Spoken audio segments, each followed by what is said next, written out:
പുറത്തെത്തിയിട്ടും Jasmine Gabri relation തുടരുമോ എന്നറിയാൻ കാത്തിരിക്കുന്ന ആരാധകരുടെ എണ്ണം അത്ര കുറച്ചൊന്നുമല്ല. ഇത് ഗബ്രിക്കും നന്നായി അറിയാം.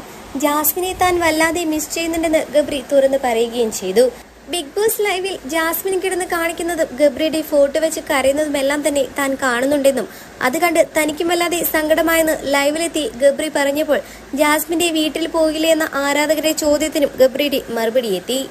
ജാസ്മിനെയും വീട്ടുകാരെയും കണ്ട് കല്യാണക്കാരും സംസാരിക്കുന്നില്ലേ എന്നായിരുന്നു പല ആരാധകർക്കും അറിയേണ്ടിയിരുന്നത്. അഫ്സലുമായുള്ള കല്യാണം മുടങ്ങിയതിനെക്കുറിച്ച് ഗബ്രി അറിഞ്ഞിട്ടുണ്ടോ എന്നും പലരും ചോദിക്കുന്നു.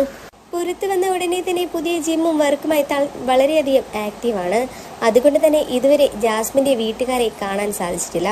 എന്തായാലും ജാസ്മിന്റെ വീട്ടിൽ പോകണം, അവളെക്കുറിച്ച് കൂടുതൽ കാര്യങ്ങൾ സംസാരിക്കണം, അവർക്കുണ്ടായ തെറ്റിദ്ധാരണകളെല്ലാം മാറ്റണമെന്ന് പറഞ്ഞുകൊണ്ടാണ് ഗബ്രി ലൈവിലെത്തിയത്.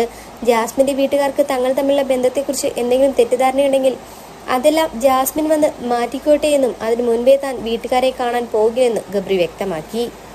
ജാസ്മിൻ വന്ന ശേഷം എന്തായാലും വീട്ടിൽ പോയി കാണും, ആ തെറ്റിദ്ധാരണകളെല്ലാം മാറ്റും, അവളൊന്ന് സംസാരിച്ച ശേഷം ആവണം താൻ ചെല്ലുന്നത് എന്ന തീരുമാനത്തിലാണ് ഗബ്രിയും ഉറച്ചു നിൽക്കുന്നത്.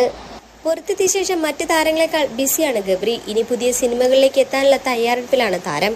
പുത്തൻ സിനിമകൾക്ക് വേണ്ടി കാത്തിരിക്കുകയാണെന്നും അവസരങ്ങളുണ്ടെങ്കിൽ തന്നെ വിളിക്കണമെന്നും പറഞ്ഞുകൊണ്ട് ലൈവിലും ഗബ്രി എത്തിയിരുന്നു. ഇനി അങ്ങോട്ട് ജാസ്മിനൊന്നുമല്ല ഗബ്രിയുടെ ഉദ്ദേശം.